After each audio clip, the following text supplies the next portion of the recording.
Hello and welcome to Saltines After Dark. I'm Saltines, this is Heloise, you are watching this video, and tonight we're going to talk about Equestria Girls, specifically Rainbow Rocks. I rewatched this movie to make this review because I really wanted to make a review on it, and that's what we're going to do today. This will be split up into two parts because YouTube won't let me upload it as one part. And I really don't want to rush through it to get it into one little part, so we're gonna do a two-parter. It will be uploaded on the same day, maybe the same hour, but I'm not gonna make you wait a long time for part 2. Okay, so I'm just gonna go over a general recap of the movie in case you haven't seen it or it's been a while since you've seen it. Actually watching it before this would be best, but I can't make you. So I'm just gonna do a general recap with some bullet points I wrote down while I was watching the movie. We are introduced to the Dazzling / Sirens, Adagio, Aria, and Sonata. We see an example of the Sirens feeding off of negative emotions caused by their singing, because they have singing powers where they were, I'm trying to say two things at once. They were banished to the human realm, and they have singing powers that make them able to stir up people's negative emotions and then feed off of that to make their powers stronger. Okay, we've said the two sentences now. The first / intro song plays. It's really good.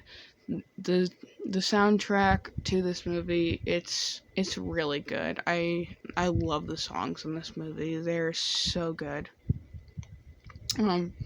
Everyone, including the main 6, by the way, when I say the main 6, I'm referencing Applejack, Rainbow Dash, Rarity, Pinkie Pie, Fluttershy, and Sunset. When I say the main 7, I mean all of them, plus Twilight. Cool? Cool. Okay. Everyone, including the main 6, are making posters for the musical showcase. This will be important soon. The musical showcase will be important soon. Also, during this, the fall formal is mentioned. If you don't know, watch the first Equestria Girls movie. Basically, everyone hates Sunset Shimmer now for what she did then. She did some very bad things back then. Sorry, there's a fly in my room. Another song which brings out their ears and makes their hair longer, gives them tails. I can't tell whether it makes their hair longer or gives them tails because Rarity mentions at some point like a long ponytail, but then Applejack also says tails, so I don't know if it's a longer hair or tails. Feel free to tell me in the comments whether it's one of those, which one it is. Sunset volunteered to show new students around Canterlot High, and those students end up being the Dazzlings, who do general sketchy things, I got hair in my eye, while interacting with her, which makes her suspicious, and when they hear about the musical showcase, they get devious ideas,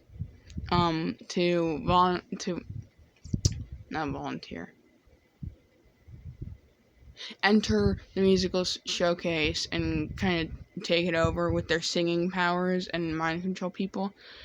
I don't know particularly why. I guess they just want to be evil. We all just want to be evil sometimes.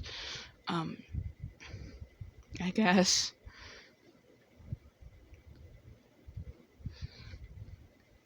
Later, the Dazzlings go into the cafeteria during lunch, stirring up negative emotions in everyone except for the main 6. The main 6 find out that the Dazzlings sang to Principal Celestia and Vice Principal Luna, making them turn the showcase into a battle of the bands. Sunset writes to Princess Twilight with her magic book, and Twilight comes through the portal to help them. Second-hand embarrassment occurs when they try to activate their powers, I guess, and the Dazzlings start turning people against them and each other, and they're meaning the Dazzlings, noticing how they aren't affected by their powers. I love. This is a little comment that I made while writing down the bullet points. I love how Twilight holds her hands like they're still hooves. In brackets, reminds me of dinosaur arms. If you don't know what dinosaur arms are, it's basically where you just hold your arms like this perpetually. It's actually very comfortable, and she does that in at least one scene of the movie, and I really, really like it. Sleepover shenanigans ensue. The song is not magical entity defeating quality, and time is running out. Auditions, in brackets, question mark. The rainbooms get messed up by people who are under the dazzling spell, which causes the main six to fight. The dazzlings taunt Sunset about her past, which is a recurring theme. Recurring? One of those two. Theme throughout the movie. Competition rounds, awesome as I wanna be. Plus, Sunset tries to help and ends up looking evil, and the main six start fighting. Trixie traps the main seven under the stage so they can't perform, and they fight, but then they make up and Spike gets them out. Because Spike was not trapped there, and he found someone who always wears headphones, so, she wasn't affected by the spell. The Rainbooms defeat the Dazzlings. Alright. Sorry, I skipped over a point. The Dazzlings are singing, but are interrupted by the Rainbooms, and it turns into a full battle. The Rainbooms defeat the Dazzlings. So, first we're going to get into the negatives, because I don't want to end this video on a negative note. I want to do positives last, so we can end this video on a positive note. So we're going with negatives first. I was left with a lot of questions, like, why haven't the Sirens tried anything like this until now? What even is Sunset's element of harmony? Because she gets the ears and tail hair thing at the end of the movie. And how would any of this fly in any school ever? And general questions like that I don't feel were answered in the movie, which makes me a little bit annoyed. And the second point, I was pretty dramatic about this in the way that I wrote it, but I feel that, in a way, it demonizes alternative people. Let me explain. The Dazzlings are dressed more alternative compared to the main seven and most everyone else in the movie. Also, across all the Equestria girls' movies, as Sunset becomes less evil, she becomes less alternative dressing. I don't know what the movie is trying to infer with this, but I don't think I like it very much. I really liked her original look in the first movie. And I don't really like how she keeps just getting more and more normally dressed, and when she becomes a better person. Why can't she dress the same way and still be a good person? And third point, when does it take place? As far as I know, we aren't told when this takes place. It's implied that it's a few months after the fall formal, but if it is,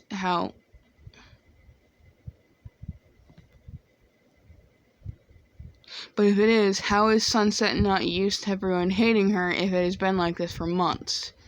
Because you'd assume that they wouldn't love her after that and then go to hating her for some reason. And I feel like in the movie they act like it's a completely new thing that people are hating her, but if it's been months since the fall formal, I feel like she'd be kind of used to people not liking her by now. Obviously it still hurts no matter how long it's been, but I still feel like that she'd be like, oh great, yeah, people don't like me, instead of kind of just seeing it now, like the audience. So, Flash. Earlier in the movie, when most everyone was under the dazzling spell, Flash was still friendly with Twilight, and he knew and asked if she was there for the Battle of the Bands, and she said yes, right? And you think, oh, yeah, we're both in the Battle of the Bands. And later in the movie, when they run into each other again, he seems to hate her for being in the Battle of the Bands. This decision makes very little sense to me. He's all angry at her, even though she told him she would be in the Battle of the Bands. when earlier he was being nice and friendly with her, even though most of the school was under a spell. So was he not under the spell earlier, but he was later? And if he wasn't, then why wasn't he? Because as far as I know, he does not have magical equestrian powers. So what's up with that? Do they just need it for plot convenience? I don't know. Positives. The soundtrack. These are going to be a lot shorter and less detailed than the negatives. Positives. The soundtrack. The soundtrack is so good.